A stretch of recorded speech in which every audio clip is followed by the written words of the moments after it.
दिल्ली में कांग्रेस ने सेना के समर्थन में निकाली जय हिंद यात्रा, सेना के शौर्य को किया सलाम। नमस्कार, स्वागत है आपका KAN न्यूज में। आपके साथ मैं हूं सना खान। जम्मू कश्मीर के पहलगाम में हुए आतंकी हमले और उसके जवाब में जारी भारतीय सेना के ऑपरेशन सिंदूर के समर्थन में कांग्रेस ने आज देश भर में जय हिंद यात्रा निकाली। यह यात्रा आतंकवाद के खिलाफ एकजुटता और सेना के साहस को सलाम करने के उद्देश्य से निकाली गई। दिल्ली में यह यात्रा शाम को जंतर मंतर से निकली।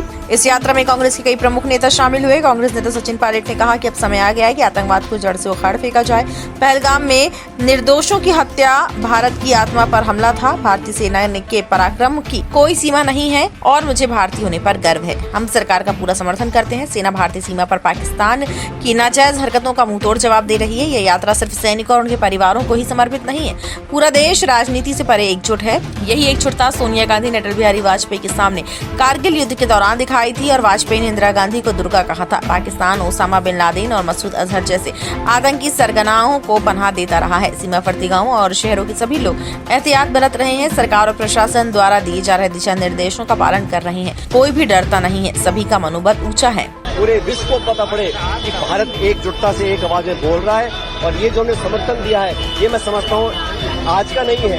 ये जब पार्लियामेंट पे अटैक हुआ था उस समय सोनिया गांधी जी ने वाजपेयी को दिया था, वाजपेयी जी ने इंदिरा जी को दुर्गा कहा था। तो हमारे आपस में विरोधाभास हो सकते हैं, लेकिन भारत दुनिया के लिए हम एकजुट हैं और हम सब लोगों ने मिलकर प्रण लिया है कि हम भारत की सेना के साथ हैं, उनका मनोबल बढ़ा रहे और चाहे कोई कीमत चुकानी पड़े। लेकिन अब इस आतंकवाद को जड़ से खत्म करना पड़ेगा और पाकिस्तान पूरे दुनिया में एक्सपोज हो चुका है। Osama bin Laden, Azhar Mahmood, तमाम आतंकियों को उन्होंने पनाह दी है और अब समय आ गया कि उनको कीमत चुकानी पड़ेगी। कांग्रेस नेता अधीर रंजन चौधरी ने कहा, पहलगाम में पर्यटकों पर हुए कायराना हमले के जवाब में देश के सभी लोगों ने तत्काल कार्रवाई की मांग की है।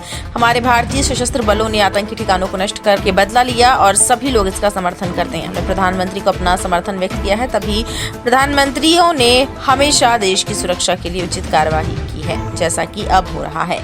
जिन लोगों की चलते ये खून खराबा हो रहा है, आतंकवादी ठिकानों को जिस तरीके के ध्वस्त किए हैं, बर्बाद किए गए हैं, ये सारे देशवासी इसका समर्थन करते हैं। अपने जहांबाज फौजों के लिए, उनके शौर्य के लिए, ताकत के लिए, हिम्मत के लिए, दृढ़ता के लिए हम गर्व महसूस करते हैं। हम प्रधानमंत्री जी को आमने सामने बैठकर हमारा समर्थन जताए हैं। जब जब हमारे प्रधानमंत्री रहे, कहीं भी हमारे देश की जब कोई खतरा पहुंचे, जो भी प्रधानमंत्री रहे वो देश की सुरक्षा के लिए आगे बढ़े। कांग्रेस का ये भी कहना है कि यात्रा आतंकवाद के खिलाफ राष्ट्र की एकजुटता का प्रतीक है। जनता के बीच ये यात्रा संदेश देगी कि इस कठिन घड़ी में पूरा देश सेना के साथ खड़ा है। जय हिंद यात्रा के जरिए कांग्रेस पार्टी देश के नागरिकों से शांति, एकता और राष्ट्र हित में संयम बनाए रखने की अपील कर रही है।